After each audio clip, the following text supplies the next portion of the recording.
시청자 여러분 안녕하십니까? 복지TV 뉴스입니다. 제13회 스페셜올림픽 코리아 전국 하계대회가 경남 창원에서 열렸습니다. 전국에서 모인 발달장애인들의 도전과 용기의 현장, 정두리 기자가 다녀왔습니다. 농구 코트 위의 자유투가 시원하게 골로 이어집니다. 수준급 패스와 수비로 이어지는 선수들의 열정은 프로 선수 못지않습니다. 뜨거운 태양 아래 온 힘을 다해 달리고 동료 선수들과 감독들의 응원이 더해집니다. 비록 넘어지더라도 툭툭 털고 일어나 박수 속에 마지막 질주를 이어가고 잠시 주춤하던 선수는 응원의 목소리로 결승점에 도착합니다. 그리고 자신의 품에 들어온 메달에 활짝 웃음을 보이는 선수들. 도전과 용기를 담은 특별한 경쟁이 펼쳐지는 스페셜올림픽 코리아 전국 하계대회 현장의 모습입니다. 지난 25일 경남 창원에서 작은 불씨가 성화로 옮겨지고 대회 시작을 알리는 성화봉이 출발합니다. 출전 선수들이 모인 개회식 현장에서는 공식 개회 선언과 함께 폭죽이 터지고 기대가 한껏 부풀어 오릅니다. 달리기예요. 몇 미터? 400m, 400m 계주예요. 1등 빨리 했으면 좋겠어요. 빨리 개막식 끝나고 빨리 경기하고 싶다는 생각이 먼저 들어가지고 당연히 금메달이죠. 금메달 우승. 선수들 못지않게 지도자들 역시 대회에 거는 기대가 큽니다. 가지고 있다가 이런 활동을 통해서 되게 적극적이고 자기 표현을 잘하게 되고 자기의 마음이라든가 행동도 자유롭고 또 우리 규칙을 지켜가면서 또 표현하는 그런 방식이 훨씬 더 긍정적으로 변하는 걸 많이 보죠. 그래서 사회에 나가서 자기가 자기의 모습을 사회 사람들과 어울리고 사회 사람들한테 보여주고 그런 것들을 많이 하게끔 하는 어떤 기회를 중요시하는 거예요. 그래서 학생들도 그걸 엄청나게 좋아하고. 승리보다는 용기를 잃지 않는 모습을 더 높이 사는 대회 스페셜올림픽은 발달장애인들이 함께 즐기는 사회로의 도전이 되고 있습니다. 복지TV 뉴스 정두리입니다. 대회 현장의 모습을 만나보셨는데요. 이 도전과 용기를 넘어 소통이라는 또 하나의 의미를 찾아가는 팀이 있어 만나봤습니다. 계속해서 정두리 기자가 전합니다. 경기장 한켠에 모여 몸을 푸는 선수들. 감독의 지도에 따라 천천히 공을 돌리며 감각을 되새깁니다. 13번째로 열린 스페셜올림픽 코리아 전국 하계대회에 출전한 통영 이순신 FC 선수들입니다. 얼굴이 찡그려질 정도로 더운 날씨지만 잔디 위에 달리는 것이 좋고 함께하는 것이 즐겁습니다. 이런 대회를 나오는 것 자체가 선수들한테는 좋은 경험이 되는 것 같아서 대회에 나와서 무엇을 얻어가보자 하는 게 아니라 대회 나오는 것 자체가 이 친구들한테 즐거움이 되고 또 낙이 되기 때문에 준비라고 하면 항상 즐거울 준비는 되어 있는 것 같습니다. 그라운드 위 첫 패스가 시작되고 공을 향해 빨라지는 선수들. 골대 가까이 공격이 들어오자 골키퍼의 목소리가 높아지고 이어 상대 진영으로 넘어간 공이 골망을 흔듭니다. 팀이 꾸려진 것은 2015년. 긴 시간 호흡을 맞춘 것은 아니지만 이들에게는 특별한 훈련 방법이 있습니다. 지역에서 비장애인과 발달장애 선수들이 모인 통합팀으로 매주 훈련과 경기를 이어오고 있습니다. 일단 축구란 의사소통을 많이 할 수 있는 기회가 엄청 많을 것 같고 그다음에 축구를 통해 친구나 모르는 분들하고 잘 친하게 지내실 수 있는 게 있어서 그게 축구의 의미인 것 같아요.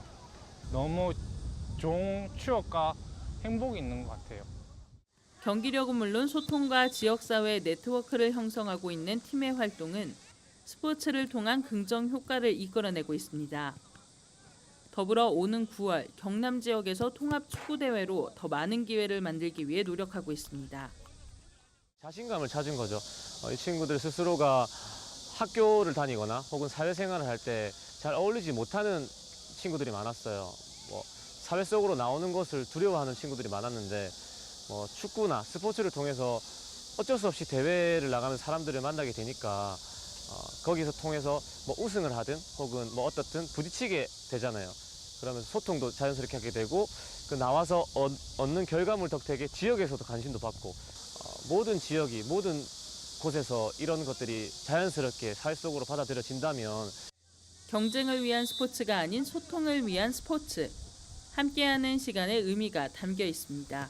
복지TV 뉴스 정두리입니다. 2017 삼순 데플림픽에 출전한 사격 최창훈 선수가 이 금메달을 목에 걸었습니다. 특히 이번 대회에서 최 선수는 세계 신기록까지 거머쥐었습니다. 최창훈 선수는 삼순 데플림픽 50m 소총 3자세에서 금메달을 추가했습니다. 본선 합계 1155점으로 대회 신기록이자 세계 신기록을 쏜 최창훈 선수는 스위스 토마스 웨싱 선수의 0.5점 차로 앞서며 승리했습니다. 장애계가 광화문 역사 내에서 장애 등급제와 부양의무자 기준 폐지 농성을 벌인 지 5년째가 됩니다. 이에 장애계가 문재인 정부의 구체적 방안을 촉구하며 청와대 앞에서 1인 시위에 들어갔습니다. 이명화 기자입니다.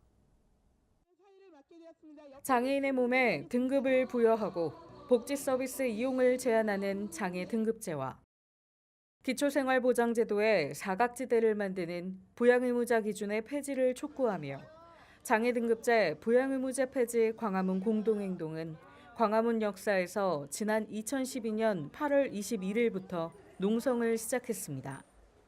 공동행동은 지난 5년 동안 2012년 대선 당시 대선 후보의 장애 등급제 폐지 공약을 이끌어내고 현재 문재인 정부에서 관련 제도 개선 작업을 진행하는 등 장애인과 빈곤한 사람들의 인간다운 삶을 위해 활동해 왔습니다. 그러나 광화문 농성장애 5주년을 앞두고 최근 정부가 발표한 국정운영 5개년 계획에서 장애 등급제 부양의무자 기준 폐지 등에 대한 구체적인 계획이 마련돼 있지 않아 우려의 목소리가 커지고 있는 상황입니다. 이에 공동행동은 청와대 앞 분수광장에서 장애 등급제 부양의무자 기준, 장애인 수용시설 폐지에 대한 정부의 구체화된 답변을 촉구하는 1인 시위를 앞으로 30일 동안 진행한다고 밝혔습니다. 장애인 활동가들이 5년 동안 광화문에서 농성을 했잖아요. 세 가지 요구를 걸고 이런 문제가 이렇게 5년 동안 그 농성을 하면서 요구해야 될 정도로 그렇게 어려운 문제인가 이게 푸는 게 이런 생각이 좀 들고 좀 뭐 다음 달 8월 20일이면 5년이 된다는데 그 전까지 좀 뭔가 구체적인 답이 좀 나왔으면 좋겠습니다. 한편 공동행동은 광화문 농성장애 5주년을 맞아 오는 8월 18일에서 19일 진행되는 1박 2일 투쟁을 예고했습니다. 복지TV 뉴스 이명호입니다. 교사의 직무 스트레스와 부모의 양육 스트레스가 아동학대로 이어질 수 있다는 연구 결과가 나왔습니다. 육아정책연구소가 부모와 교사 2,300여 명을 대상으로 아동학대에 대한 인식을 조사한 결과 어른들의 스트레스가 가장 큰 원인을 제공하는 것으로 나타났습니다. 한편 연구소의 보고서에 따르면 아동학대 예방을 위해 부모교육 의무화와 부모상담 서비스 제공, 교사 처우와 근무 환경 개선 등의 지원 정책이 필요하다고 설명하고 있습니다. 경기도는 연말까지 공공형 노인 복지 일자리 2,900개를 추가로 만듭니다. 이에 따라 경기도는 도내 공공형 노인 복지 일자리는 48,119개에서 51,019개로 늘립니다. 또한 경기도는 참여 노인들에게 지급하는 활동수당도 27만 원으로 인상합니다. 대상은 65세 이상 기초연금 수급자며 거주지역 시군 노인 일자리 관련 부서에 문의하면 됩니다. 술에 담긴 희로애락이 시간이 흘러 종종 추억이 될 때가 있죠. 경기도가 술과 함께 삶을 빚는 사람들의 이색 전시를 열고 있는데요. 문화에 녹아든 술 이야기 이명화 기자가 전합니다. 24년간의 대학 교수 생활을 접고 고향에 내려온 전 기보 씨. 쌀로 누룩을 만들고 손수채로 부유물을 걸러내는 정성 끝에 전통술을 빚어냅니다. 우리나라에서 가장 작은 양조장을 짓고 전통 주막을 연 겁니다. 전시회 같은 데 출품해서 외국인들이 술을 마셔보고 너무 맛있는 술이라고 얘기할 때 또 처음 시음해 보신 많은 분들이 평생 먹어본 술 중에 제일 맛있는 술이라고 얘기할 때 그럴 때 참 보람을 느낍니다. 올해 경기도에서 처음 열린 술과 함께 삶을 빚어가는 사람들 전시. 전기보 씨를 비롯한 7명의 아주 특별한 술 이야기들을 담아냈습니다. 막걸리 한 잔에 젖어드는 옛 모내기의 추억을 펼쳐내는가 하면 한 가족의 역사가 녹아든 전통술 직매장의 이야기도 풀어냅니다. 11살 그때쯤이니까 60년대 후반, 70년대 초 주전자 주둥이 한 음식 이렇게 마셔보고 이게 그렇게 맛있었어요. 채롱 옆에 부착된 QR코드를 휴대전화로 인식하면 구술 영상이 펼쳐집니다. 경기도에서 이렇게 술과 관련된 그런 술을 오랫동안 빚으시는 다양한 그런 어른들이 계시다는 걸 이번에 처음 알았고, 이렇게 다양한 민속 문화들이 존재하고 있다는 것을 통해서 정말 새로운 기회였던 것 같습니다. 이 밖에도 고양, 양평, 포천 등 경기도의 전통주 명소들을 한눈에 살펴볼 수 있는 전통주 지도가 마련됐습니다.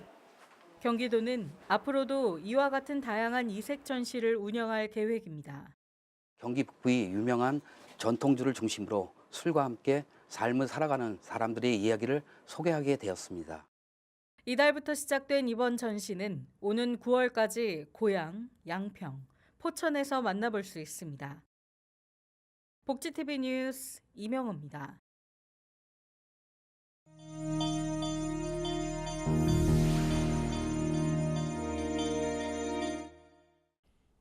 계속해서 간추린 뉴스 소식 전해드립니다.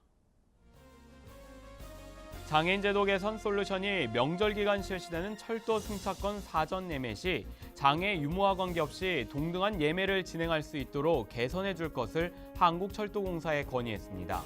한편 철도공사의 인터넷 예매 서비스는 웹 접근성이 취약하고 예매 시간이 제한이 있어 장애가 있는 사람은 이용에 어려움을 겪고 있습니다. 서울고등법원 춘천 제2행정부는 얼굴에 하얀 반점이 생기는 백반증도 안면장애에 해당한다는 판결을 내렸습니다. 재판부는 백반증으로 인해 햇볕에 의한 화상에 취약해 주의가 필요하고 야외 활동에 제한이 있는 등 신체 기능에 장애가 있기 때문에 안면장애인에 해당한다고 밝혔습니다. 한국장애인개발원이 장애인복지 전문학술지 장애인복지연구 원고를 접수받습니다. 원고 접수는 오는 10월 31일까지며 원고 주제는 장애인복지 관련 이론, 현장 조사, 문헌 연구 등입니다.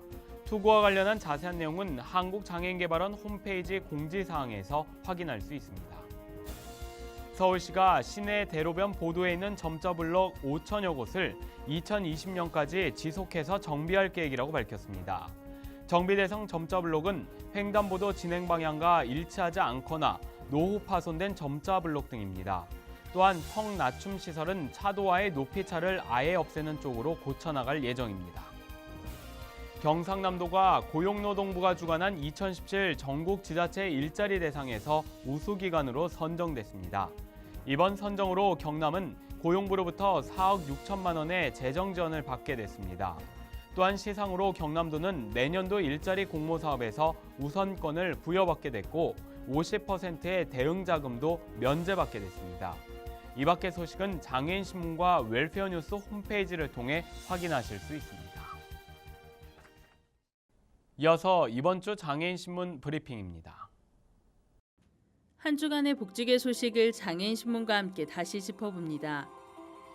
장애인신문 1202호에서는 문재인 정부가 발표한 100대 국정과제에 대한 내용을 가장 먼저 전했습니다. 정부의 5년간 국정계획이 담긴 발표는 국민의 나라 정의로운 대한민국을 국가 비전으로 삼은 가운데 장애 등급제와 부양 의무자 기준을 단계적으로 폐지하고 장애인연금을 25만 원으로 인상하겠다는 계획이 담겼습니다. 하지만 이번 발표에 대해 장애 등급제 부양 의무제 폐지 공동행동은 단계적이라는 발표에 구체적인 계획이 없다고 문제를 삼으며 임기 내 완전 폐지를 촉구하고 있습니다. 다음 기사는 2018년 최저임금이 7,530원으로 인상됐지만 장애인에게는 다른 나라 이야기라는 지적에 대한 기사입니다. 최소한의 법적 보호장치가 되는 최저임금이지만 관련 법의 적용 제외 조항으로 인해 차별받고 있는 장애인들은 지난해 6,030원이었던 최저임금의 절반도 되지 않는 2,630원의 평균임금을 받고 있다는 조사입니다. 이에 관련 법을 개정해 장애인도 정당한 임금을 받으며 사회생활을 할 수 있어야 한다는 목소리가 나오고 있습니다. 보건복지부 박능우 장관이 지난 24일 세종청사에서 취임식을 갖고 업무에 들어갔습니다. 박 장관은 포용하는 복지국가의 근간을 닦겠다는 포부를 밝혔고 튼튼한 사회 안전망에 대한 의지를 밝히기도 했습니다. 특히 아동수당 도입과 국민연금 사각지대 해소 등 사회 보장 강화와 더불어 저출산 대책과 국민의 건강을 우선적 과제로 꼽았습니다. 다음 기사는 2017 삼순 데플림픽에 대한 내용입니다. 지난 18일 터키 삼순에서 개막한 데플림픽은 30일까지 이어지며 97개국 선수단이 출전한 가운데 한국 선수단은 141명의 선수단이 출전해 종합 3위를 목표하고 있습니다. 더불어 이어지는 기사에서는 한국에 첫 메달을 선물한 사격 최창훈 선수와 금은 동메달을 싹쓸이한 여자 볼링 선수들, 하루 만에 메달 2개를 획득한 유도 한명진 선수 등의 기사를 자세하게 다루고 있습니다. 더 자세한 뉴스는 장애인신문과 웰페어뉴스 홈페이지를 통해 확인할 수 있습니다.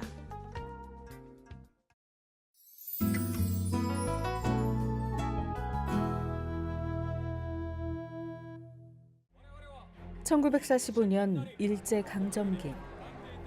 각기 다른 사연을 품은 조선인들이 일본에서 돈을 벌 수 있다는 말에 속아 고향을 떠난다.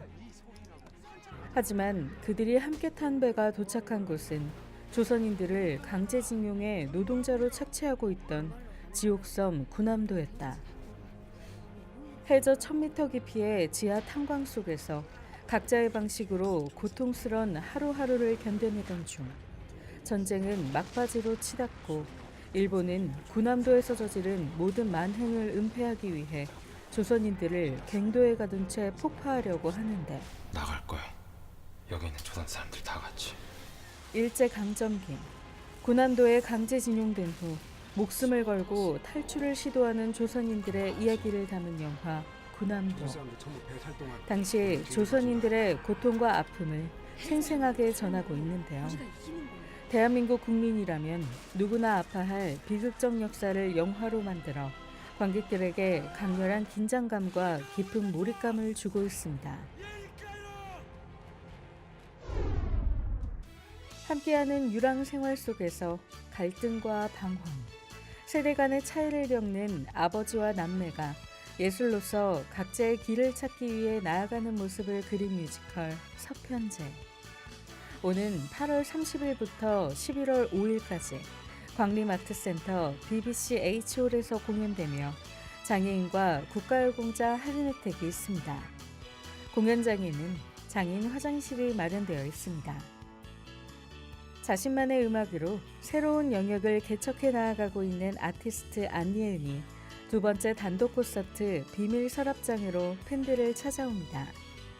오는 8월 26일 KTNG 상상마당 대치 아트홀에서 공연되며 장애인과 국가유공자 할인 혜택이 있습니다. 공연장에는 휠체어석과 장애인 화장실이 마련되어 있습니다. 다음 코너는 발달장애인 진행자가 직접 방송기사를 쉽게 만들고 참여하는 코너입니다. 안호준이 전하는 모두가 알기 쉬운 뉴스 함께 보시죠. 안녕하세요. 모두가 알기 쉬운 소식의 안호준입니다. 얼마 전 날이 더워지면 모기를 조심해야 하는 이유에 대해서 설명해드린 적이 있습니다. 바로 말라리아나 일본 뇌염 같은 전염병 때문인데요. 지난번 소개해드린 전염병 말고도 여름이 되면 우리의 건강을 해치는 질병이 또 있습니다. 바로 눈병인데요. 결막염이라고도 합니다. 눈병은 기온이랑 습도가 높아지면서 눈의 결막 부위에 염증을 일으키는 바이러스들의 활동이 활발해지면서 생기게 되는데요. 눈병을 일으키는 바이러스를 쉽게 접하게 되는 곳은 어디일까요? 바로 여름 휴가철을 하면 쉽게 떠올리는 물놀이를 할 수 있는 곳들입니다. 바닷가나 강가, 수영장 같은 곳들인데요. 이런 곳에서 휴가를 즐기게 된다면 특히 눈병을 조심해야 되는데요. 눈병에 걸리게 되면 눈이 심하게 충혈되고 눈곱이 끼고 눈꺼풀이 부어오르고 눈에 뭔가 낀 것 같은 느낌이 드는데요. 눈병에 걸려 심하게 앓을 경우 시력 저하와 통증이 후유증으로 나와서 일상생활을 할 때 불편할 수 있으니 눈병에 걸리지 않도록 조심해 주시고요. 어떻게 하면 눈병에 걸리지 않는지 알려드릴게요. 눈병이 유행할 때는 손과 얼굴을 자주 씻고 사람이 많은 곳을 되도록 피하는 것이 좋습니다. 가족이나 가까운 사람이 눈병에 걸렸을 경우에는 잠시 동안 수건이나 침구 같은 생활용품을 같이 쓰지 않는 것이 눈병을 예방하기 가장 좋은 방법입니다. 눈병에 이미 걸린 사람도 스스로 다른 사람에게 눈병을 옮기지 않도록 조심하는 것 또한 매우 중요하다고 하네요. 오늘 제가 알려드린 눈병에 대해서 꼭 알아두시고 건강한 여름 보내세요. 얼마 전 박능호 보건복지부 장관이 공식 취임해 본격적인 업무에 들어갔죠. 문재인 정부의 첫 복지부 장관에 대한 사회복지계나 장애계의 기대가 큽니다. 부양의무자 기준과 장애 등급제에 대한 방향을 어떻게 잡아갈지에 대해 국민들의 관심이 높은 만큼 박 장관의 입장 표명이 빠른 시일 내에 나오길 바랍니다. 나눔과 배려를 실천하는 방송 복지TV 뉴스를 마칩니다. 시청해주신 여러분 고맙습니다. 우리 주변에서 일어나는 불공정한 사례부터 억울한 사연, 따뜻한 미담까지 장애인 신문과 웰페어 뉴스 홈페이지를 통해 보다 다양한 소식을 접할 수 있습니다. 시청자 여러분의 제보를 기다립니다. 웰페어 뉴스 홈페이지 또는 전자우편, 전화번호 02-2655-9519로 많은 제보 바랍니다.